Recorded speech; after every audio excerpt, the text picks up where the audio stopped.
Okay, here comes sort of the nerve-wracking part. We're going to do a background on this painting, and we're going to try to get it as even as possible. And there's no real trick to it. You just need to practice. I was very lucky on the painting in the book. It came out very nice and even, and I did not wet it first with water. So we're going to see how it goes. We're going to use a larger brush. And I have a couple of these smaller ones to use when we get into these tight spaces. I've mixed a large pool of a yellow-green color, and we're going to work as quickly as possible. I try to strategize it out in my head. I sort of take it in sections. So we're going to leave these tight spaces for now. Just leave those white. We're going to work around the page as quickly as possible. Since we're not wetting it first, it's a little bit of a different method, but you just need to work fast.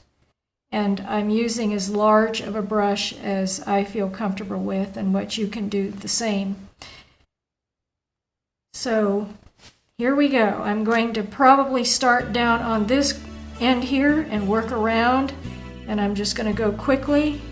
Very little talking, and then when I get to this point here, I'll stop and I will address these smaller spaces with a smaller brush. So I'm going to turn this. I have a moist brush already. The thing is, you need to work when you're doing it without wetting it first. It needs to be very watery. I think a lot of people, that's the biggest mistake they make when they start out, is they just don't apply the paint wet enough. You see, I had a lot of water already on my brush, and since it's going to be a very light background, I'm not going to put much paint on it. It's going to be extremely watery. And to start with, I'm probably going to have to start with a smaller brush here to get around these corners, these little tight spaces here. The object is to just not let it dry out on you on the edges. It will even itself out because it's so watery. It will even itself out as you go along and as it dries. Just going to get up to that point, and then I'll try to use this bigger brush.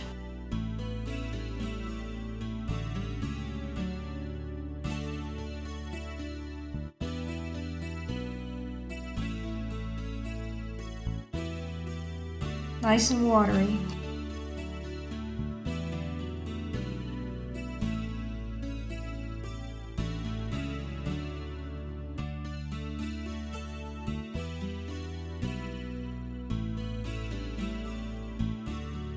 Hopefully there's no debris, like little pieces of lint and things. That's really aggravating when you're trying to do an even wash like this. One time I had a sweater on. I couldn't figure out, I had so many things, pieces of little hairs dropping on my painting, and it was driving me crazy, and I finally realized it was from my sweater that I had on. It's a little dry in that corner. You got to keep it nice and wet.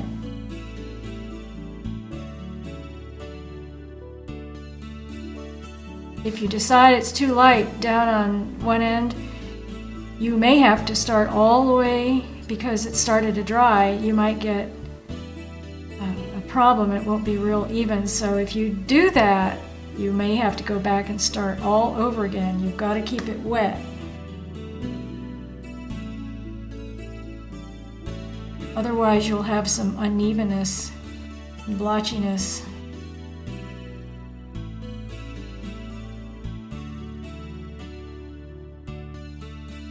As long as it's still wet, you can go back.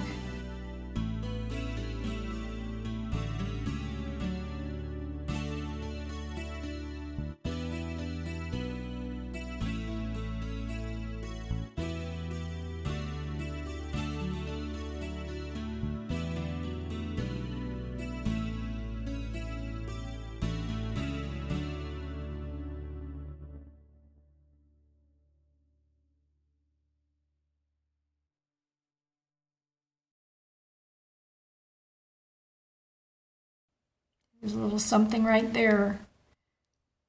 But that's the way it is with watercolor. It's never perfect.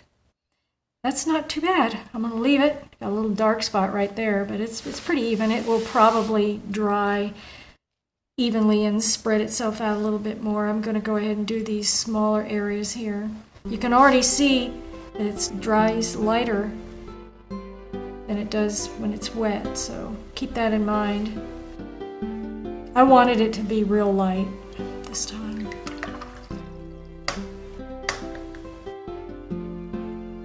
Go ahead and do some of these smaller spaces.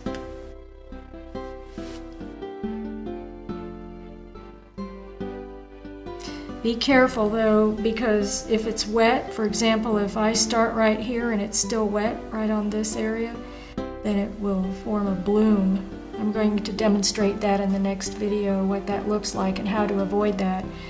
But most watercolors do have some blooms in them. It's very hard to escape it.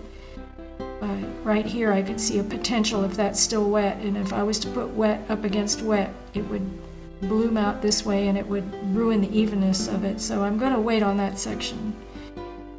Do some of these that aren't touching other sections.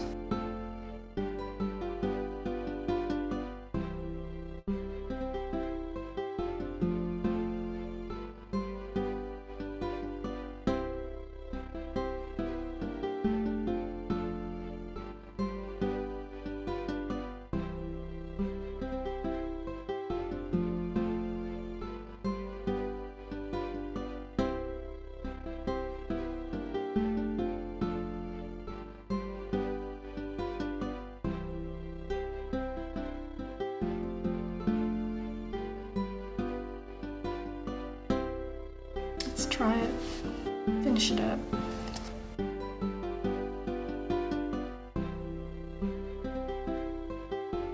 You will have a slight line there.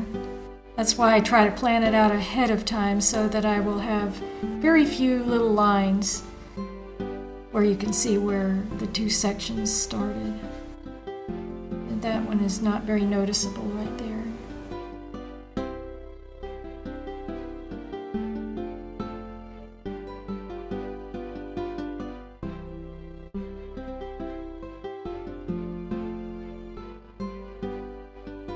While I'm thinking about it, I'm going to just put some little green marks in this flower bud so we can say that's done.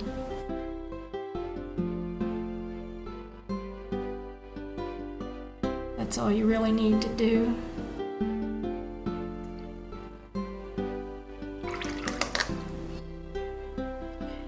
And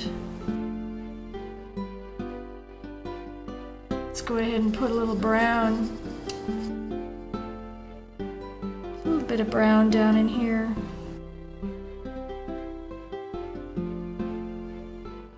The base of the stem. A little bit right there.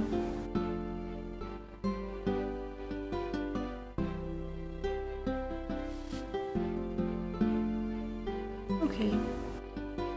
That's it. Oh, we were so lucky on this one. That's great. It's going to dry pretty evenly, and that's wonderful. We are back and just about ready to wrap things up. We're going to put a few details in. I'm going to do a little bit of work on the pink petals, and we're going to take that masking fluid off that we put on in the very beginning and just touch that up, and we should be about done. I may touch up the petals just a little bit.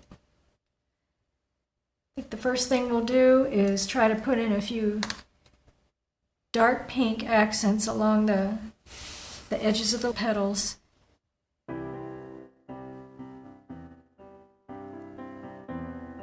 And remember, if it's too dark, you can just lighten it up.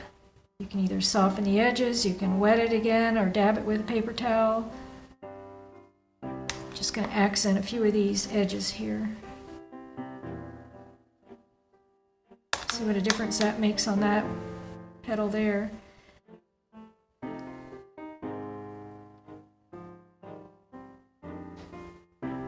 This is just to indicate that they're not completely flat.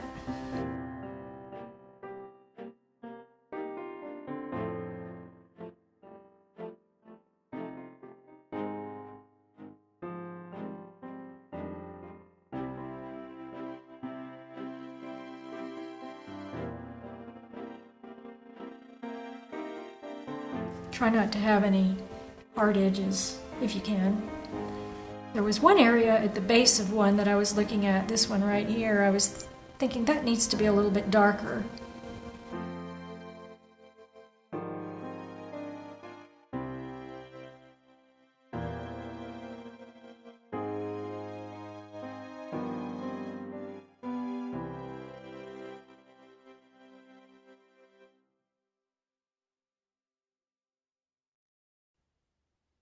And I mentioned very early on that this petal back here was light, but it's not that light, so I'm going to darken that just a little bit.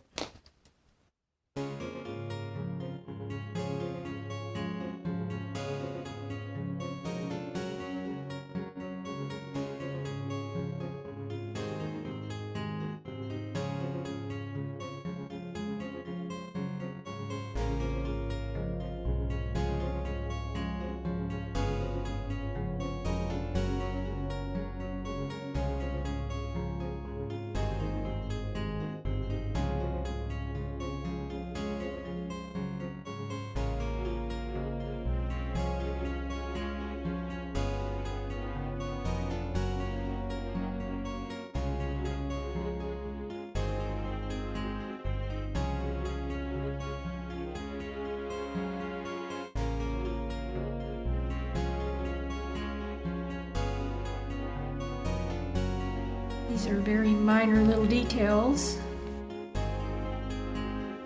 You could fiddle with this for quite a while if you wanted to. Just keep going around and seeing any little touch-ups that you need to make. Also, in the middle, I had also done a little bit more work putting in some of this light brown to kind of distinguish the petals. You could even put another layer of yellow on there if you wanted to. I think it's time now to remove the masking fluid that we had put at the very beginning in the middle. There are a couple ways you can do it. You can actually rub it off with your finger, or you can use this handy little tool here. It's like a hard rubber and it just takes it right up and it collects on the end of that. So you can see these white circles emerging here as I get this off. And I'm probably just going to put a little orange in there and maybe leave a little bit of the white. So we saved that area, painted right on top of it, and now I'm going to put a little orange in there. See what that looks like. You could leave it, or I don't really like that much white. Let's see how this works.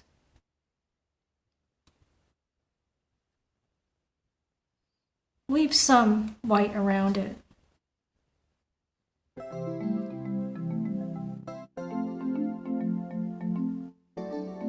I was happy and relieved with the background that it worked out okay.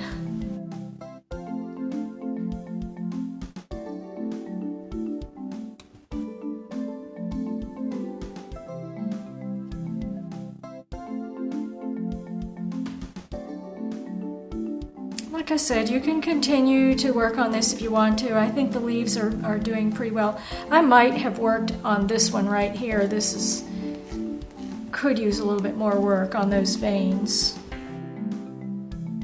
But all in all, looks pretty good. That orange kind of just makes it pop a little bit. And I think we are done. I look forward to joining you in the next video. We're going to be featuring moss verbena. Interesting little ground cover with some very pretty violet flowers on it. That might be fun to paint. So I hope to see you in lesson 3.